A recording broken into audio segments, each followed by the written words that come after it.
So let's go to work, finish up. We're going to try to do 1st and 2nd Corinthians today. So that's kind of what I'll do, is look through each book and cover the highlights and what the theme is. So yeah, a Bible would be good. You got some other, anybody want a Bible? Renee's up there. Anybody want a Bible? So you can follow along with me, because I'll be reading. phones. Because I will be covering verses. I guess I'll be reading most of it. All right, Corinthians is Paul's letter with a friend named Sosthenes. The recipients are obviously the church of Corinth. And Paul was there in a second journey, spent some time there. And then he went home and came back and stopped in Ephesus, and that's when he wrote the book of 1 Corinthians. He got reports from, it says the members of Chloe's family's house brought in reports what was going on. And he was kind of disturbing, because I'm going to show you briefly there was a lot of sexual immorality going on in Corinth, and a lot of division problems. And he addresses those.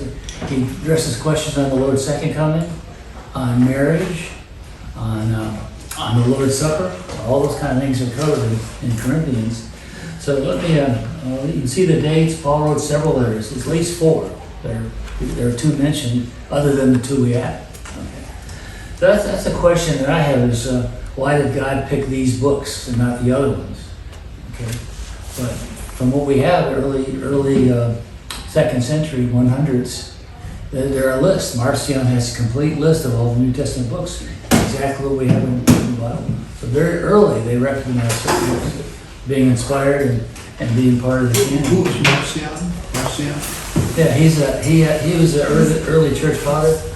The way it works is there was the apostles, the next generation was the apostolic fathers, and then the next generation were the church fathers. That's kind of how it went. Because they're the ones that knew the apostles who knew the apostles. Yeah. So there's a connection there. So there's a lot of writings available, and they mention the letters of Paul. Now sometimes they make a little different order, all right? Because with Hebrews, some people put it second, some people put it at the end. And there's some key verses you can see, and there's, okay, so we're going to look at some of those. There's the outline, and then I filled in, if you look at the new version going around, I filled in all this since the time I credited those other ones. I only had 4 weeks to get this whole thing done after I was done with the semester, and to get it ready in time. So now I've had time to kind of fill in all the gaps. So we're going to look at several passages that are in 1 Corinthians. We've got I always want to read the beginning. Paul, called to be an apostle of Christ Jesus by the will of God, and our brother Sosthenes, to the church of God in Corinth, to those sanctified in Christ Jesus, called to be holy, together with all those everywhere who call upon the name of the Lord. So notice the letter is other than Corinthians. It should be read by everybody. So these were often circular letters. They went to several churches. And I can't imagine somebody going and taking a copy from this book and taking it to some other city. And here's what Paul wrote to us. And they were meant to be passed around to other people. So go over there's a section I want to cover. I think I'll leave that one, about human wisdom. Paul says that, that the human wisdom is not of this world, that people are misread, people fool you, philosophies are there and have no real value. But we get over to chapter 3, and I've got several marked down about talking about.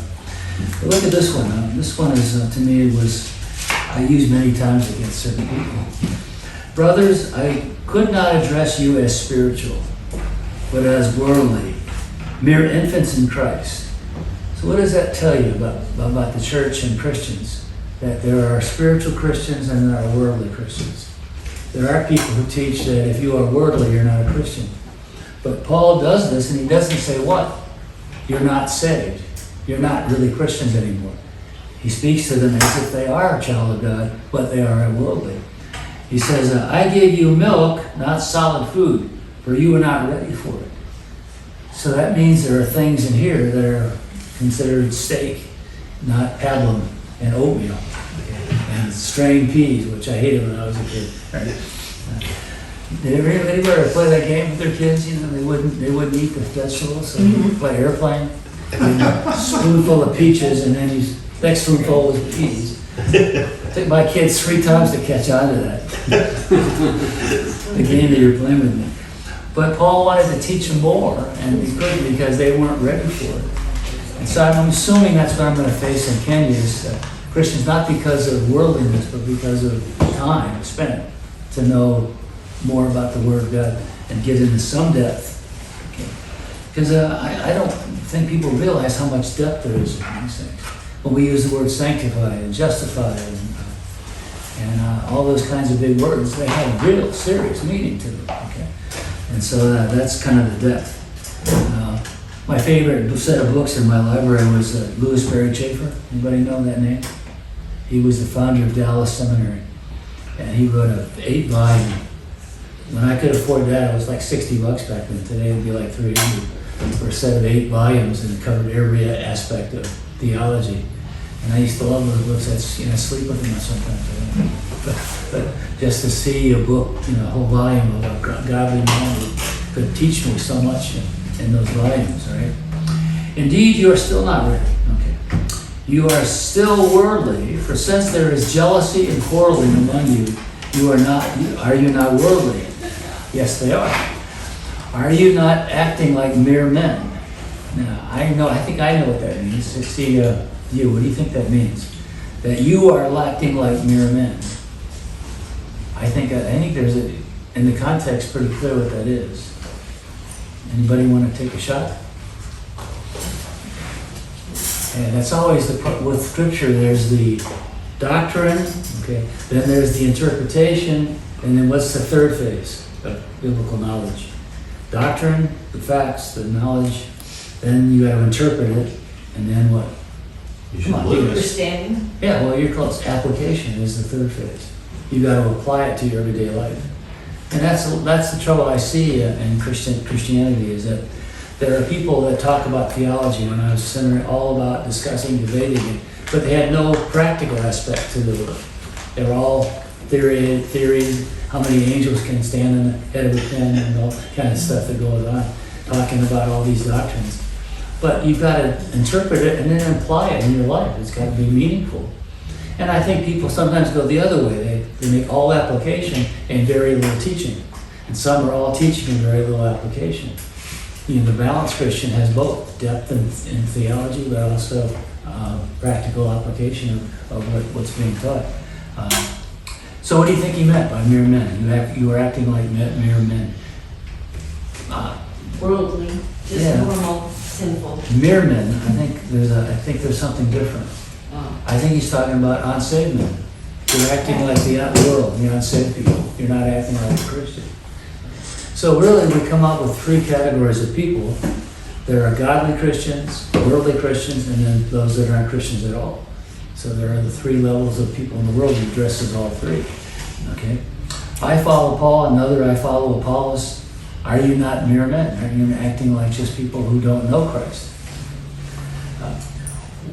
What after all is Apollos and what is Paul? Only servants through whom you came to be the lead, as the Lord has assigned each his task.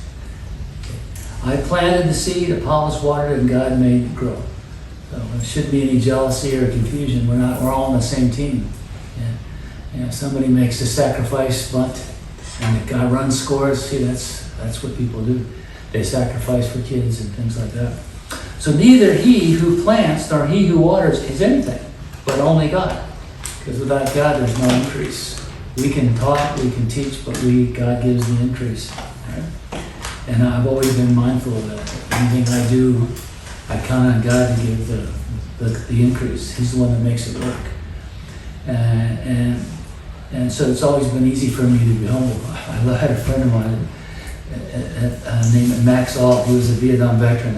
I love the guy. He came back and was really a dedicated Christian guy. And I was with him sometime, and some guy says, I have a real problem with pride. And he goes, what do you got to be proud about? Just shut the guy right there. What do you got to be proud about? Yeah. And I just was stunned. Yeah, that's the truth. Okay.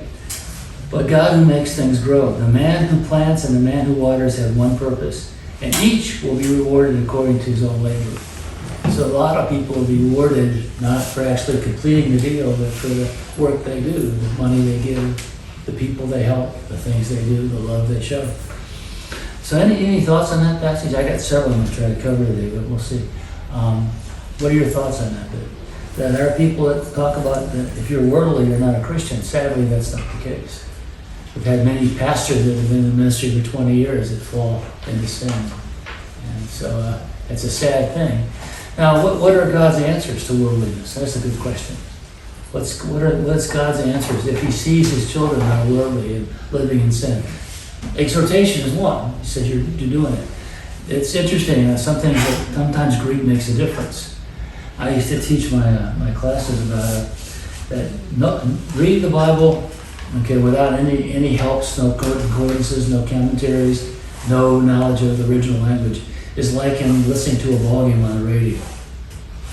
When you pick up some concordances, some lexicon and things, it's like watching it on TV. And when you know the original language, it's like being at the game.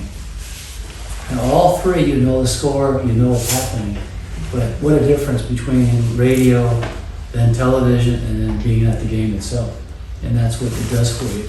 And that's why pastors go and learn Hebrew and Greek, because they can see more. And when it comes to things like sexual immorality, Greek has two ways to say it. There's two ways to say you're doing something wrong. One is, you're not doing it, don't start. We're talking, don't be sinful, don't be involved in sexual immorality. Okay, you're not doing it, but don't start. And the other way is, you're doing it, stop it. Yeah. And you can see that in the Greek language, that one is saying, you're doing it, stop it. Or you're not doing it yet, don't start.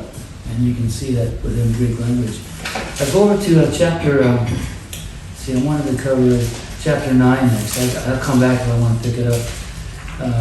There's a passage I want to look at. Chapter 9, verse 19. In which Corinthian? First. Though I am free and belong to no man, I make myself a slave to everyone to win as many as possible. See, there's the attitude that I'm willing to give up things that I could enjoy. Sorry. Okay. Is it fire? Sorry. You're on fire, I guess. Some people are fired. I hate when that happens. All right. So to the Jews, he became like a Jew. To the Jews, to those under the law. Okay. Like one that the law. Anybody know who Hudson Taylor was? Is that another name that rings a He bell? was a missionary to China. Yeah. Took his own coffin. Yeah, he was amazing. Like he married a Chinese lady, okay, and they were separated for a long time. But he learned the language, dressed in Chinese garb, took all the customs they did and followed them so they could be more effective in leading it. And he did an incredible ministry and suffered big time what he sacrificed to do. To the Jews, I became like a Jew to win the Jews. To those under the law, I became like one under the law, though I myself not under the law. So Paul said, I know my freedom. I know I can do things. I always thought it was kind of interesting when you get into theology and see somebody like John Calvin said, if it's not in the Bible, you can't do it. God doesn't say you can do it, then you can't. And Martin Luther on the end said, if it's not forbidden by the Bible, then I can do it. There are two great Christian men living at the same time, had great theologians. One said, hey, if the Bible doesn't say it's free to do, you can't do it. And then Luther said, it doesn't say I can't do it, that must be okay to do. And Luther used to study theology in the bar with a beer in his hand. And then Calvin, he shut down everything at 8 o'clock. Geneva was like a city that was as Christian as you could be. Everybody required to go to church. Everybody had to be in their house by 8 p.m. at night. There was nothing going on, no bars, no restaurants, things like that. Everybody lived a very stark Christian life. So which one is right? I guess it depends on where you are, what you do. I want to be not a stumbling block, and we can see that later in the Corinthians. It goes on to say, to those not having a law, I became like one not having a law. Though am I not free from God's law, but under Christ's law? Okay. That we do things out of love? Okay. So as to win those not having the law. To the weak I became weak, to win the weak.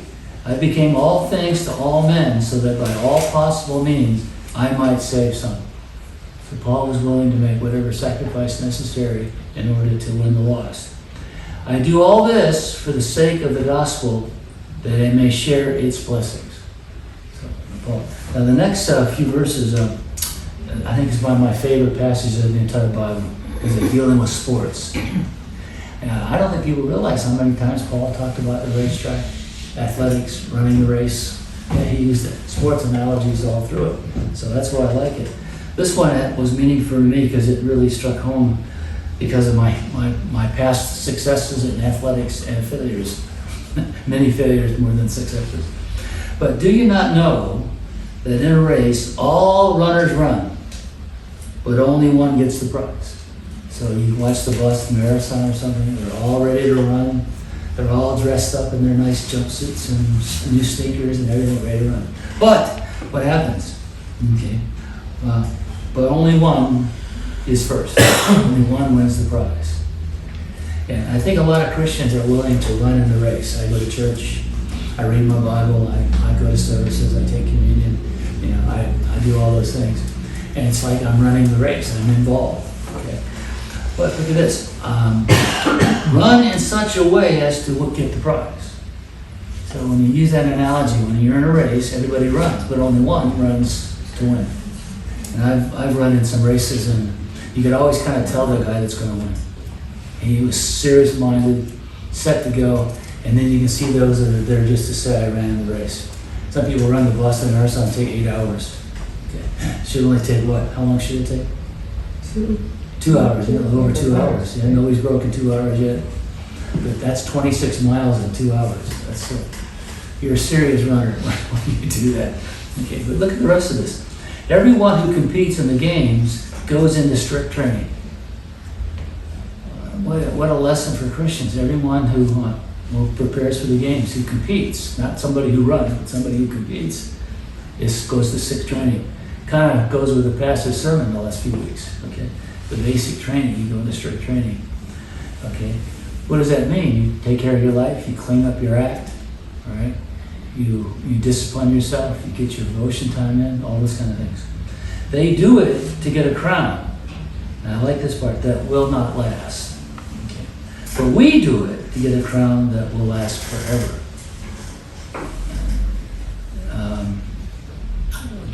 Does anybody know Jim Elliot?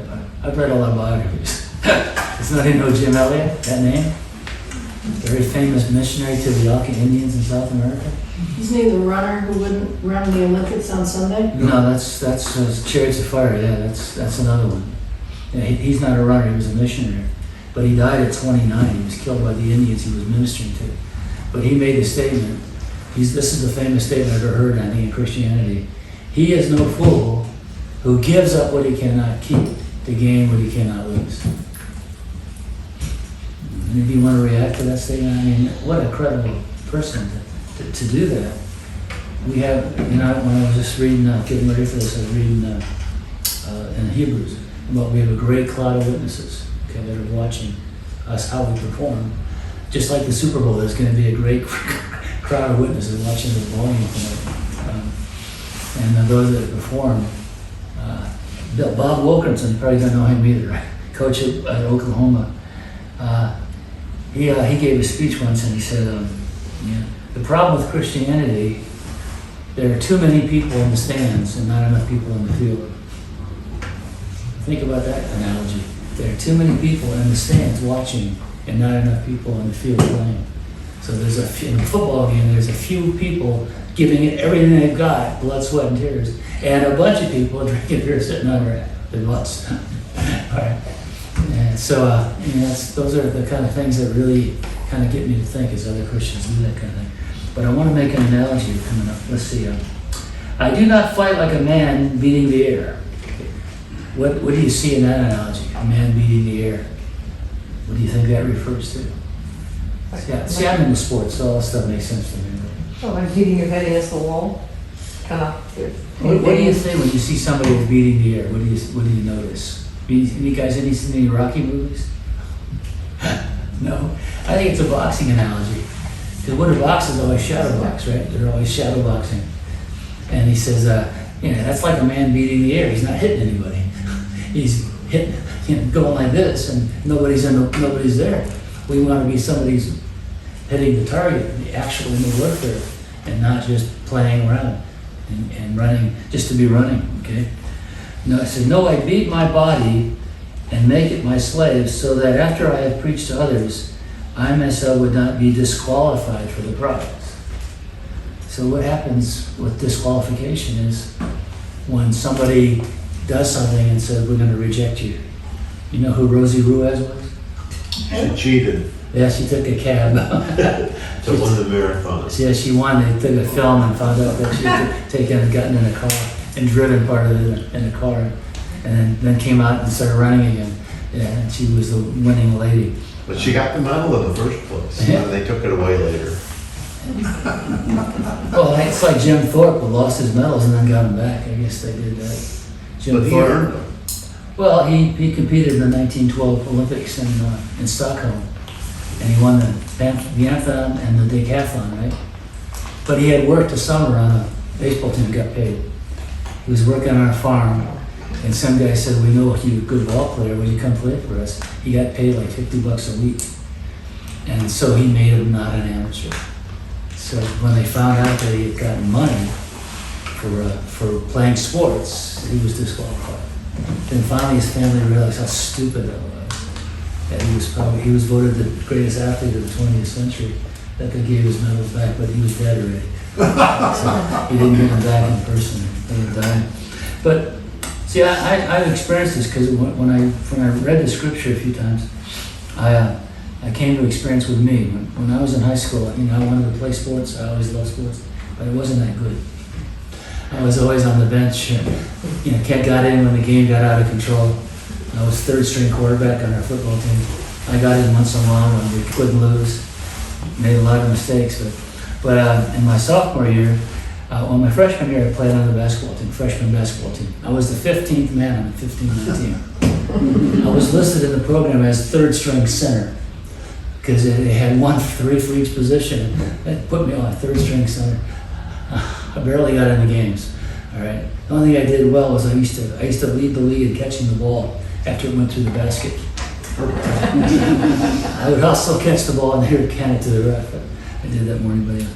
But in my sophomore year, I realized I probably am not going to make the JV basketball team. Because when the JV is, you've got the freshmen that are good, and you've got the juniors and seniors that aren't good, that can't make the varsity, so they play in the JV team. And then you have the freshman team. So I knew I wasn't going to make the JV team. I barely made the freshman team. So I said, what am I going to do? I want to play sports. I said, I can't imagine I'm going to sit. So some guy came in and says, why don't you go out for wrestling? And I said, I never thought of that.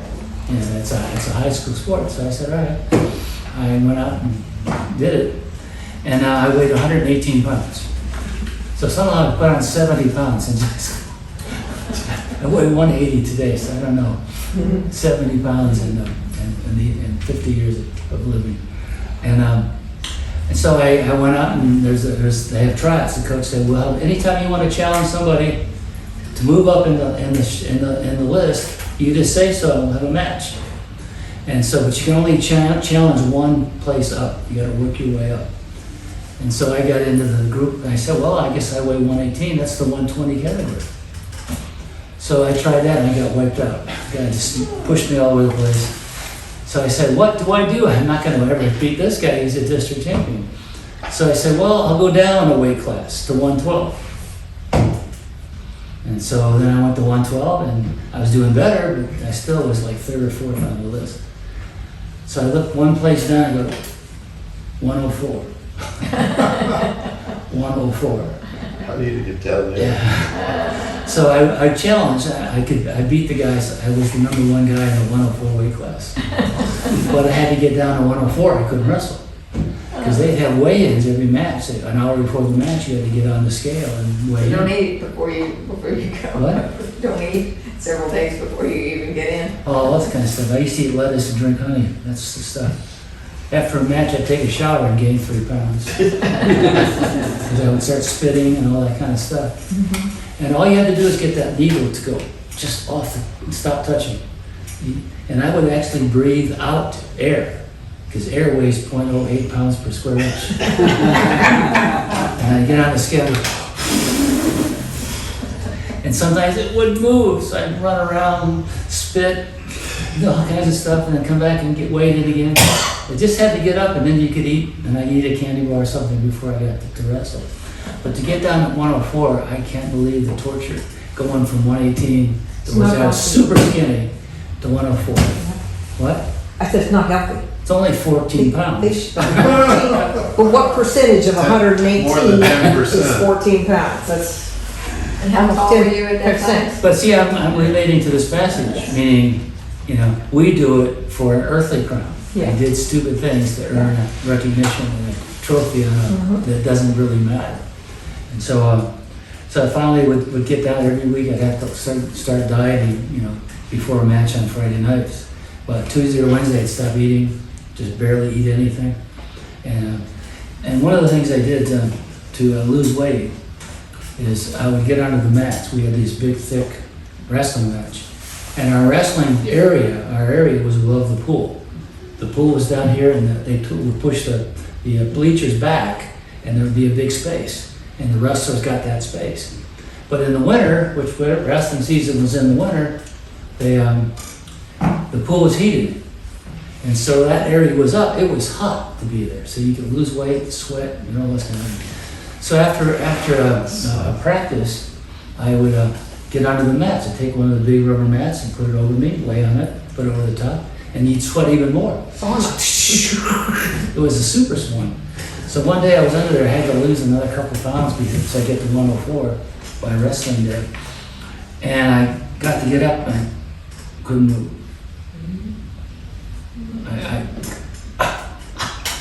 The wet sweat had sealed the rubber mats. And it was a suction right there. I couldn't move. And I'm thinking, God, I'm gonna wake up tomorrow morning dead. I'll be small, but at least I won't weigh 104. I thought I could maybe pose for trophies or something. But I didn't die. So. No. Guess what I did? I used my fingers and pushed along, crawled on, pushed, slid. Finally, I broke the seal and did it. But I remember doing that, so I remember that. Okay, excuse me, what scripture was that you're pointing at? 1 Corinthians 9, 24 to 27. 24 to 27, that's what you're reading, okay. Yep. This is one I'm gonna be using in Kenya. I hope I'll be talking to 12 young men, and get into sports. So I hope that I'm taking a football, so I can do that, and a frisbee. So I'm gonna be the director of the group when we go out. So I'm hoping, I don't know, so you've been there, am I gonna have time between classes to take the guys out and play a little ball and gain some Not between support? classes. Huh? Between class? Because I figured I got 5 hours a day. When I figured out the time schedule, I had to cover 5 class hours a day. But that would give me time in between classes to go out. Or before or after. You're there from 8 to 4:30, I think, for the Bible college part of it. Yeah, that's what I figured, about 5 hours of actual teaching. And they break for lunch. So there's time to get out and do some physical. Right. But I wouldn't, You don't know, you'll see. we don't know. Okay. Yeah, I know. So I'm taking football and frisbee and stuff. And so, but the next week we played our rival school, Royal Oak Dondero. We were Royal Oak Kimball. We had two high schools in the same city, and the rivalry was nothing but spectacular. People would actually come out to a wrestling match the only time of the year when the two schools played each other. It was that intense. And so at 104, actually there's another weight class below 104. It's 99 pounds or 95 pounds. Yeah, it's about every 8 or 9 pounds they go down a weight class. There's no way I could get down to 99. I could be a star. I could get down to 99 pounds, 95 pounds. But I couldn't do it. So I had to stop at 104. And so they wrestled in a match by weight. 195's first, and then 104, then 112, 120, 135. It goes all the way up to unlimited. They actually have a category, unlimited weight. Guys can weigh 250, 300 pounds, wrestle in the unlimited category. So I barely make weight, and so I'm really weak from all that weight loss and the stupid dieting. And so I would eat a candy bar, and drink a glass of honey, and I'd lay down, try to rest so I could get up and play. So we went out and we lined up each side of the mat, and the 95 guy went first, and I went second, all right? And I've been getting pushed around the whole match. And finally, in the third period, I catch him off guard and push him over, push him on his back, hook my fans underneath him, and I hold on like crazy. And I hear the I'm going like pinned. And so I, get off the mat, and everybody in the stands are cheering, and I'm feeling, God, this is really good. I'm a star now in high school. So I couldn't wait for Monday to get there to get all the praise and glory for all my hard work. And so I did. Kids were saying, hey, you did a great job Friday. Way to go, way to go. Because we barely won the match. So if I had lost, we would have lost the match. The fact that I won is because we won the match. But other guys had to do the same. But guess what happened? And this is the sad thing about this passage is the next day, I went back to school on Tuesday. Nobody said a word. I was back to being the nerd I was. Your crown didn't last. I know, that's what it says right here. That's exactly what it says. They do it to get a crown that will not last. And it really hit me. All that effort, all that stuff we do, and nobody could have made any greater effort than I to lose that weight because I wanted to be on the varsity. And the only way I could do it is lose 14 pounds. And so I did it. But it was, for very little. All right. Now, Timothy says that bodily exercise profiteth little. That's King James. That's their own translation. See, sometimes they make a bad translation. It doesn't mean bodily exercise profiteth little. Anybody know what it actually means? Anybody heard somebody talk about that word? What verse is this, King James what? It's 1 Timothy 4:10, 4:11, something.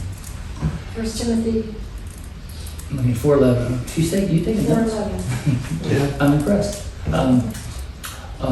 It says, bodily exercise profiteth for a little while. That's the way it should read. Meaning, bodily exercise does profit, but only for a little while. It didn't mean for a little. It does profit a lot. Staying in shape. Because I want to keep teaching in my 80s, so I try to stay in reasonably good shape because I want to keep teaching. And you realize it goes. Now look at the other things. But we do it for a crown that will last forever. And so that's that whole experience of being on the wrestling team. I guess I was saved from future bad because my parents moved into that sophomore year. They moved to Florida, and the Florida high school did not have a wrestling team. So I was ready to go out for wrestling in Florida. I'm moving up now to be a junior, and they didn't have a team. But later on, I started a Bible study for teenagers in Fort Lauderdale, and I went out to the school, Fort Lauderdale High, and said, I talked to the coach and said, Coach, I used to do wrestling when I was in high school up north. Could I come out and work out with you guys? And he said, sure. So I was able to go out there and share the gospel with a lot of these guys and show them some moves and things like that. So the coach let me do that. So it came back to be a positive. Okay. All right. Any thoughts on anybody have a similar experience where you thought I was going to do something great and it turned out to be didn't really mean very much in the long run? No? Okay. All right, but I like this word disqualified. It's some of the uses in secular Greek society. It would be like going to a market and did anybody pick out apples in a market, the fruit? You pick it up, and what do? You pick it up, look at it, oh, it's mushy, so put it back. That's what the word disqualified means. Put it back. I don't want it. And so as a Christian, we don't want to be where the people talk to us and say, I don't want it. I've run into people that have told me things like that. People I've talked to about the gospel, where they said, so-and-so talked to me, and they turned me right off. Christians that turn other people right off because they act holier than thou. They're not polite. Yeah. And when I see these passages in Corinthians that Paul did everything he could to be whatever he needed to be to win the loss. And so I used to do that through a whole ministry was, if you're going to talk to teenagers, you dress like a teenager. If you're going to talk to adults, you dress like an adult. Some churches I wear casual clothes, others I wear a suit and tie. And I didn't want to wear a suit and tie, but I said, this is the kind of place it is, so I'm going to wear a suit and tie. And I've got other people didn't see that value, is that you want to relate to the people you deal with. And so that's how I plan my teaching like at Valencia. I win my students over. I'm kind, I help them. My students are always thanking me for the extra help. Sometimes I'm too nice, but to let them make up tests, occasionally I'll say, I'm not gonna do this again, I'm gonna give you a chance to make up this quiz, but you gotta get on the site here, all right? And they say, oh, thank you for letting me do this. And so the rapport begins to build, and then when I mention something, that I was a Bible college teacher at one time, I did a ministry, and I would talk, and I'd have people come talk to me. All right, any thoughts on that? Okay. All right, let's move on to another one. Let's see what other one I picked up here. I think it's chapter 8, I think. Yeah. Something more about the Christian life from chapter 8, verse 1. 1 Corinthians. Still in 1 Corinthians. Yeah. I wanted to get to 2 Corinthians, but we'll see what We're not gonna happens. get there. Okay, now about food sacrificed to idols. So, this is great because this is a question that Paul is going to directly give teaching on what happens. And what's called is called doubtful things. That's what it's called kind of in Christian circles. What about things I should do? Should I go to the movies? When I was in Bible college, you weren't allowed to wear bell bottoms because that was worldly. Bell bottom pants was kind of like a thing of the hippie generation, right? That kind of stuff. You weren't allowed to go to different things. You weren't allowed to do this. You weren't allowed to do that. You weren't allowed to play cards because cards are the same. So we played Baptist poker. You know what Baptist poker is? Mm-hmm. You know this, John? No, I don't know that. Baptist poker is rook cards. Is what? Rook. Well, you know this, John. I know. What are rook cards? I can remember my parents playing rook. They wouldn't play regular cards, right? Right. Yeah. Yeah, but there was a special deck of cards. It's a card game that doesn't use the normal kind of things. It's the same thing, Yeah. but it doesn't use the symbols that are on regular cards. I was having an afterglow at one of the kids' houses after church on Sunday nights. Once a month we'd have an afterglow. We'd be at somebody's house and give testimonies, have pizza and stuff like that. And so we play games, and there's a game that was pretty hot back then called Killer. You ever heard that game? Where you get a deck of cards and you pass out the cards, and whoever gets the ace of spades is the killer. And you've got to kill everybody else in the room. And the way you do it is winking. So you kind of look around, who's the killer, and then oh, I'm dead. And then you got to figure out who the killer is. So we're going to play this game, and I asked the girl this house I was going to, you got a deck of cards? And, yeah, oh yeah, let me go get it. And mother goes, no, we don't have any cards.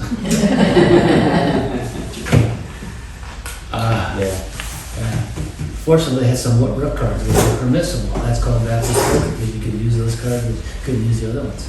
The only one I remember is the rook card itself. I couldn't remember. Yeah, it was a crow. Yeah, correct. A raven, yeah. It was, I think it was a wild card or something. Yeah, but that was a lot. I've had all kinds of experiences like that when I used to travel with a singing group. Go to church, and one pastor, he said, "Well, come to our youth camp. It's going to be great. We have 2 swimming pools." And you find out one's for women, one's for guys. You had that, right? No, but I knew as soon as you started in, that would be what it was. Yeah, 2 pools. Because they didn't believe in mixed bathing. And I said, well, this is mixed swimming. There's a difference. But I guess bathing is the old term for swimming. Yeah. Yeah. And another one, I went to a church I was going to speak at, and the pastor would make an announcement. And he got up one time and condemned playing the pool. Pool is a game of the devil. Anybody had that experience? You guys are a little older. In music, man. Yeah, the 76 trombone. In music, man. It rhymes with P, stands for pool, rhymes with T for trouble, right here in River City. Yeah, I was in a Baptist church once that, you could tell if it was a sin because it was fun. I have so many stories like that. I remember one one girl that was a missionary girl. She grew up in the mission field. And the parents were really, really, really strict. They would just wear plain clothes. And she came back to visit, for home visit. And we took her out afterwards for ice cream. And we took to her ice cream place, and about 5 or 6 of us sitting around the table having ice cream. And we got her a chocolate milkshake. She had never had one in her whole life. And so we said, come on, try this chocolate milkshake. She takes a sip and pushes it away. Oh, don't you like it? She goes, it tastes too good. It must be sinful. And was she serious? Yes, dead serious. Mhm. And speaking of pool, I had one church, and then the pastor said pool is of the devil. And then the next church I go to, the pastor gets up and says, you gotta come on to my house, I just got a new pool table. And so I've experienced this all through my life, particularly with youth, because is it okay to do this? Is it okay to do that? So let's read this, and it's the passage that kind of gives you the answer to that question. So I've turned to this passage many times to say, here's what Paul says. All right. Now about food offered to idols, which is, can I eat the food? Is it something wrong with eating this food? The Bible doesn't really say it. Okay. We know God that we all possess knowledge. Knowledge puffs up. And I think so many Christians make that mistake by being proud of their Christian life. I don't drink, I don't smoke, okay, I don't chew, I don't go with girls who do, things like that kind of stuff. And they get proud about this. And they get mad when they see people doing fun things that they can't do. Rather than that. I taught a spiritual life class one time, and I came up with this idea. You know why a lot of people don't live the Christian life? I think there's a reason why a lot of people don't live a good, solid Christian life. Denial, things like that. Because they think they're going to miss something. They're going to miss some fun activity. They're going to miss something that they can't say it. But then you got to teach them that living a godly life is a reward in itself.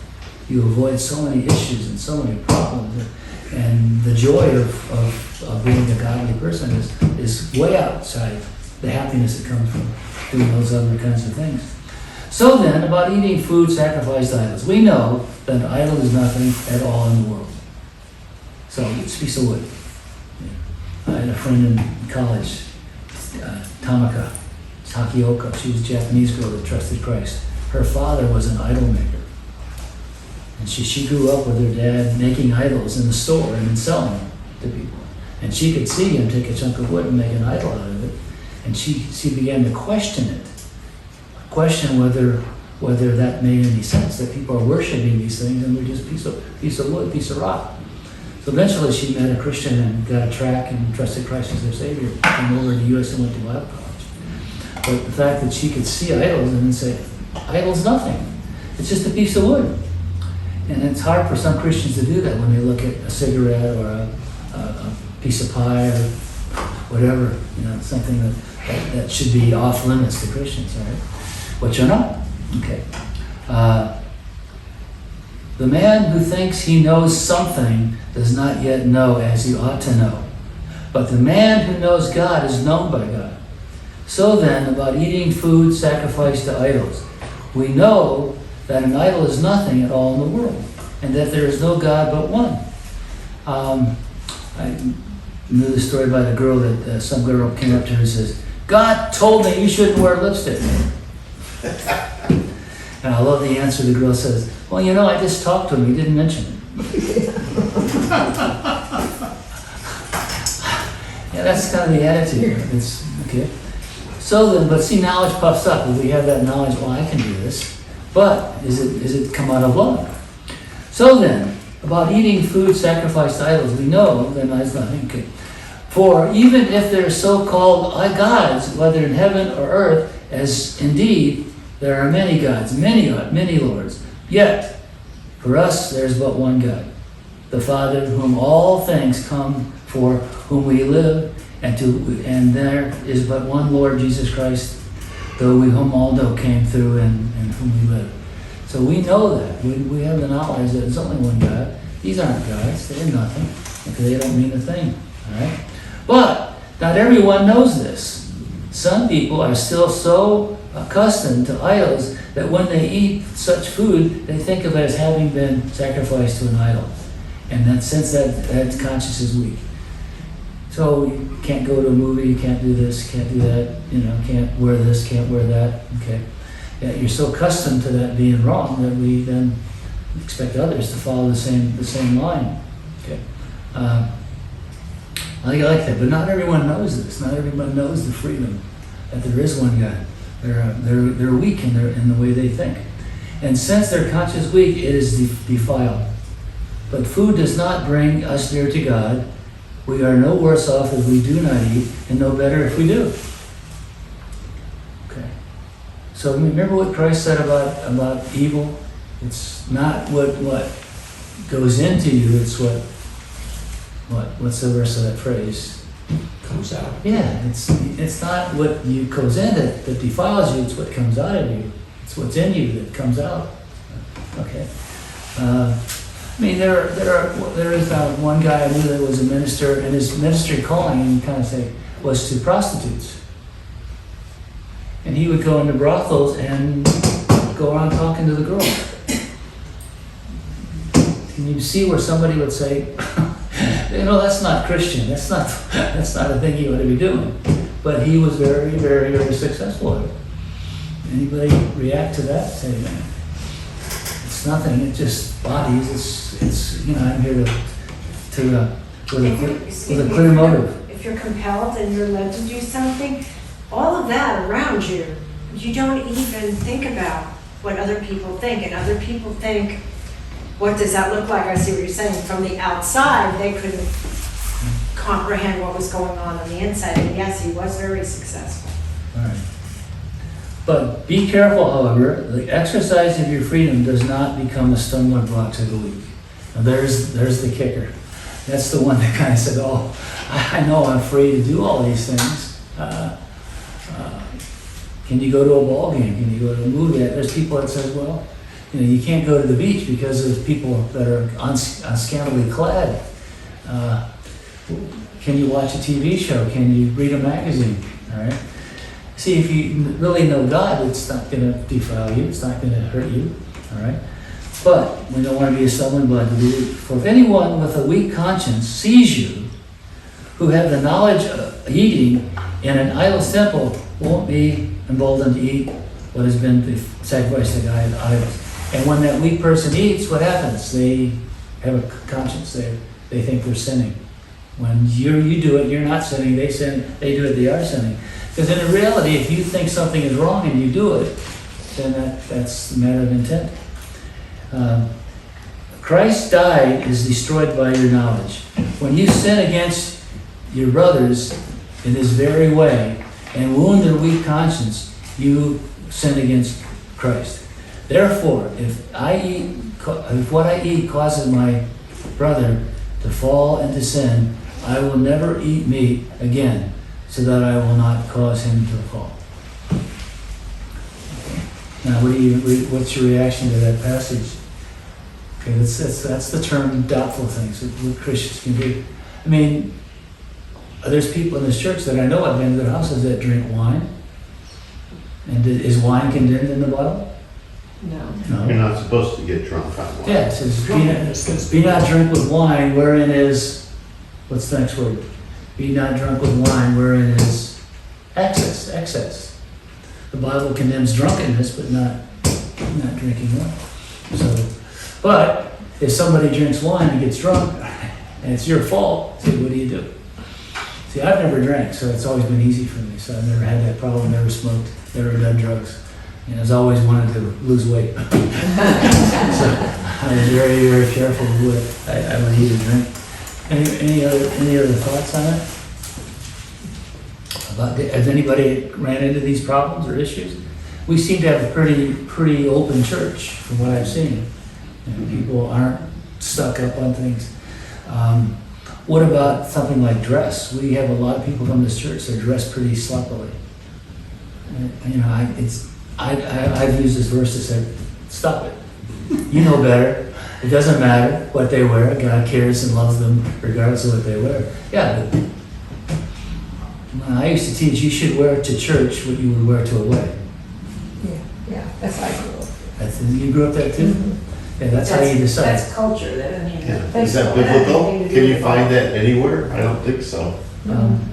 Well, it's a matter of respect, I think. That's what. How do you dress up when you go to a wedding? You As respect Bill the said, guy. that's culture, that's not religion. Yeah. But in a sense, what's culture? I'm gonna find out, because I'm not bringing a lot of fancy clothes to Kenya. Yeah, you know. Back A lot in of the t-shirts and, 70s, yeah. In the 70s, we talk about the bell bottoms and all of that, reaching all these children like Wilkerson, what's his name? Dave Wilkerson. Dave yeah. Wilkerson. Crossing the went- switchboard. I don't know. Yeah, you can abstain from the thoughts or keep those thoughts out by looking at the glory that God has penetrated through some of these people when they find Christ. You see an immediate change because they're not thinking about the dress. They're not thinking about any of that. They're not thinking about what everybody else is doing. They're focusing on growing with the Lord. And you'll see them again in church. You'll see them again in church. And what you see and what you feel in the spirit is not what is on the outside of their appearance. You see, I know that. I have the knowledge. I should be able to. That's just my take. And I do. I say, if they're here, that's the best part. They're here. What about something like gambling? I would love to gamble. I gambled once. You lose sometimes. Well, I was in Las Vegas and bet on the Gators. I bet $20. It was 7-2. I won $90. I can't believe it. About 2 months later, I got a check in the mail for $90 because I bet that Gators would win the national championship. And I said, I bet $20, and I actually won 70, I guess. So you put it in the plate at church. 10%. Well, the whole thing. Net or gross? You gotta pay 30% taxes on that $100, I didn't. $90. So, So he's only got 60, so the boy gonna put 6 in. He ain't put 9 in. no, it's before tax. I think God is before tax. Yeah, not. But then I also know that I don't want to get hooked. I'm afraid of that, so I avoid it. I resist it and don't do it. Don't even think about it. And today with online gambling, it's so easy to do that. Because it becomes an idol, so that's your focus instead of God, and But is gambling a sin? if that's your focus. Not in itself. I wouldn't say not in itself, but so often it takes food off the family table and it drives people completely into. Who are the people in the line to buy lottery tickets? People that shouldn't be. Yeah. They need bread and milk and eggs. I had a guy in college that he overcame the gambling problem. I said, I don't gamble, I prophesy. And prophesy. I predict. Steve Owen. Incorrectly sometimes. Well, yeah, but if he predicts, why would he buy a ticket? Because of course, the But majority of the it's not time, gambling you're then. predicting losing. No, if you know who's going to win, it's not gambling. Is the charging of usury a sin? What? Usury. Yeah, that's a sin. Well, that's what That's in the Bible. messed up the Catholic Church. They didn't practice usury, and so what happened is the Protestants did, and capitalism won out. Yeah, that they had the money because they're willing to charge interest, so they would provide the capital for all the growth. And yet the Catholic Church condemned usury, and that's charging excess interest. If you didn't know what usury Yeah, was. excess. Excess, yeah. There's that word again. In excess. I went to a doctor, and he was evidently Islamic. And he had in his, I didn't know that at first, but he had a sign in his waiting room by the reception desk that he had a payment plan if you couldn't afford to pay whatever it was. But he did not charge interest because that went against his Islamic faith. They don't believe in charging interest.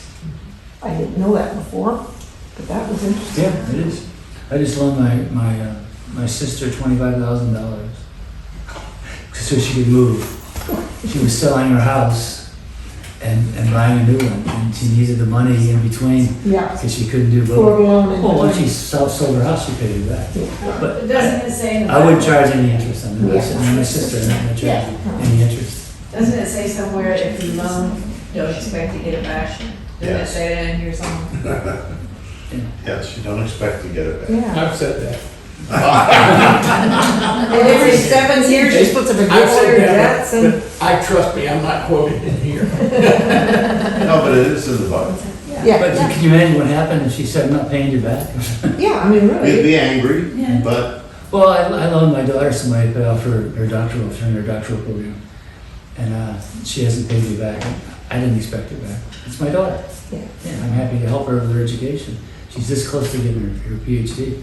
Yeah, so she's Now, happy. what's she gonna do after that? She's gonna be a principal. She's got a job as a principal in high school. She's not gonna stay in academics? Yeah, she tried. She made some payments and then they stopped. And I wasn't about to mention it. Yeah, I mean, it's just money, right? I don't want to do anything that would affect our relationship. Yeah. So those are things that this passage, this answers a lot, but what happens? There's no list here. What are we talking about? Gambling, loaning money, going to movies, eating food. Are there any foods that are sinful? Well, food's not sinful, right? It's too much food that's sinful. Excess. Yeah, it's always excess. Excess. Yeah, when you eat too much. Anybody have some other thoughts on what other things that you heard were sinful? But when Paul says, another verse I like that he says, some people pick one day above another. Some people pick one day above another. Me, I pick every day is the same. Sunday is not special. So I've known people that wouldn't do certain things on Every Sunday. day is for the Lord, yeah. Yeah, because that was the thing that, you don't do that. And then when I tell them, Sunday's not the Sabbath. I was a smart ass when I was a kid. And when I was younger, Sabbath is Saturday, not Sunday. Explain when you mean younger.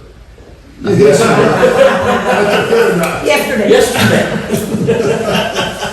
I had somebody ask me that one question about the picture. Do you have a picture when you were younger? And I said, well, every picture I have is when I was younger.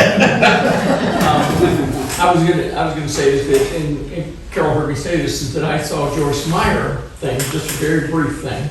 And it was about, she said, a lot of you all are asking me about tattoos, and can you go to heaven and have tattoos? And her response was, I don't know. But I know one thing, you shouldn't be judging anybody who has tattoos. So, so You go to hell for judging. yeah, so that's the point. So when we see someone sinning, are we supposed to tell them because we're judging? Or mind our own business. Yes. So I can make a case for that you're tampering with God's perfect creation. Yeah, well, it's in the Bible, though. yeah, but you shouldn't. Mark the Bible. Yeah. So, yeah. What's in the Bible? But that's in part of the Mosaic law. Yeah. Or tattoos. Yeah, a lot of things like that are. Well, you got Corinthians, I didn't get to the sexual immorality part, but some guy was having sex with his father's wife. And he says people wouldn't even, unsaved wouldn't even think about doing stuff like that. And you are doing these things in the church. Yeah, he really gets after him for that. That's adultery, right? That is prohibited. What? That's part of adultery. That is prohibited. Yeah, so that's why this is called not sinful things, but doubtful things. Because are they sinful, are they not? And some people would say yes, some people. I don't think anybody would say adultery is okay. I don't know Yeah. any faith that would say that, or theft, Well, taking God's name in vain, or things like that. They're pretty clear. Okay. So there's a difference between sin and things that are. That's why they're called doubtful, because some people. Look at the Amish. They don't drive cars and things like that. well, that gets back to what you said about Calvin and Luther, right? One says if it doesn't say you can do it, you can't. The other says if it doesn't say you can't do it, you may. I'm on the Lutheran side, right? Yeah, you may or may not be good, then you have to decide. But, and then he always comes back with, but if it causes a brother to fall, then I will not eat no meat. If it doesn't. So there's the question you have to ask, and it's a tough call to try to live a sinful life. Here's another doctrine that I kicked around in seminary, but is it possible for a Christian to live a sinless life? To lead a sinless When life? you talk to holiness people, that talk that way, right? And the argument is, if I can be sinless for a minute, then I can be sinless for 2 minutes. If I can be sinless for 2 minutes, I can be sinless for an hour. If I can be sinless for an hour, then I can be sinless for a day. And so sinless perfection is part of their theology. And I I don't see that anywhere in scripture, that, you know, that. No, and you're in going First to John sin. it says you can't be sinless. Yeah. And if you think you are, you're lying to yourself and God. Right. But there are people that think, well, I can be sinless. How would you ever begin to live a sinless life? Minute by minute. Huh? Yeah. Time That throws. was the point of theology. Yeah, yeah. You live it minute by minute. But man, can you imagine every day, every minute? Am I gonna make another minute? And then you go to the beach. But time throws complexities at you and temptations at you. So maybe for 1 minute, there's no other complexities or temptations. But in 2 minutes? But your okay, mind maybe could there's wander more. even in 1 minute. Well, even in 1 minute, but let's say Yeah. for 1 minute you could keep your focus. But I in think 2 I've done minutes, that. something could come at you. I would argue that I've been sinless for 1 whole minute. But think When about you're asleep at night. no, not then. No, I'm thinking of in Nazi Germany when Jews would hide Christians or hide Jews. Or the Underground Railroad when people would hide slaves. And they'd say, is you hiding a slave? And you'd say, no. Yeah. You're lying. Yes. Well, I think there's a matter of greater evil that you have to deal with, issues of greater evil. What is the greater evil? Having this person taken away and killed, or telling you that they're not there?